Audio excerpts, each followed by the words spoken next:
بغیر محرم کے سفر نہ کرے۔ یہ بھی جو ہے نا سفر میں اور فتنہ ہوتا ہے، اور عورت کا تنہا سفر کرنا یہ بہت ممکن ہے کہ وہ کسی فتنے کا شکار ہو جائے۔ اس لیے اللہ نے فرمایا لا یحل لامرأة تؤمن باللہ والیوم الآخر ان تسافر الا مع ذی محرم، کہ کسی مسلمان عورت کے لیے یہ حلال نہیں کہ وہ بغیر کسی محرم کے سفر کرے۔ سفر کرنے سے بھی شریعت نے اسی لیے ممانعت کی کہ سفر نہ کرے عورت۔ اور اسی طرح سے ایسی جگہوں پر جا کر کے قیام کرنا جہاں پر عورت مسافر ہو، یعنی مدت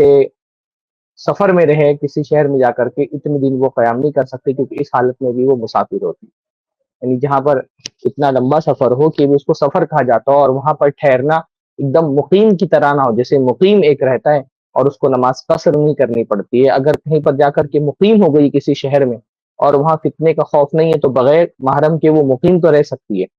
لیکن اگر قیام لمبا نہیں ہے، قیام اتنا ہی ہے جس کو قیام نہیں بلکہ سفر کہا جائے گا کہ حالت سفر میں، اور اس میں وہ حالت کثر نمازیں پڑھ رہی ہیں، تو کسی بھی شہر میں اگر اتنا مختصر قیام ہے کہ وہ حالت سفر میں ہی رہے گی اور قصر نمازیں ہی پڑھے گی، تو ایسی صورت میں کسی شہر میں بھی بغیر محرم کے اس کے لیے ٹھہرنا اس طرح سے جائز نہیں، کیونکہ وہ مسافر ہے اس حالت میں بھی۔ اور اللہ کے نبی صلی اللہ علیہ وسلم نے ایک عورت سے منع کیا ہے، جیسے کہ عمرہ کرنے جا رہی ہیں عورتیں، آج کل حج کرنے بہت ساری عورتیں چلی جاتی ہیں اور محرم نہیں ہوتا ہے ساتھ میں ان کے، کتنے ایسے مسائل آتے ہیں۔ میرے پاس ایک بھائی تھے، ان کا مطلب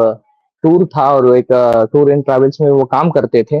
تو انہوں نے مجھے بتایا کہ ان کا کام ٹور میں یہ ہے کہ وہ جو عورتیں اکیلے حج کرنا چاہتی تھیں، اب تو یہ میرے خیال سے قانون ختم ہی ہو گیا، اس زمانے میں یہ قانون تھا کہ سب کو پروف دینا پڑتا تھا کہ عورت جو ہے وہ کسی محرم کے ساتھ آ رہی ہے سفر حج پر۔ ان کا کام کیا کہ یہ عورت جو ہے کسی دوسرے حاجی کے ساتھ جو حج میں ہوتا تھا کوئی ایک سرٹیفکیٹ بنا دیتے تھے کہ یہ عورت جو ہے اس حاجی کی محرم رشتہ دار، یہ کام وہ کیا کرتے تھے۔ تو پتہ چلا اس سے مجھے یہ کیرلا وغیرہ کی طرف کے معاملات تھے کہ بہت بڑی تعداد میں عورتیں حج کرنے جا رہی ہیں بغیر محرم کے۔ یہ کتنی بری بات ہے کہ اللہ کی عبادت، اللہ تعالیٰ کی نافرمانی کر کے اللہ کی عبادت کرنے جا رہے ہیں۔ بھائی اگر کسی عورت کے پاس محرم نہیں ہے مان لیں، تو اس کے اوپر حج واجب ہی نہیں ہوتا ہے، کیونکہ حج کس پر واجب ہوتا ہے کہ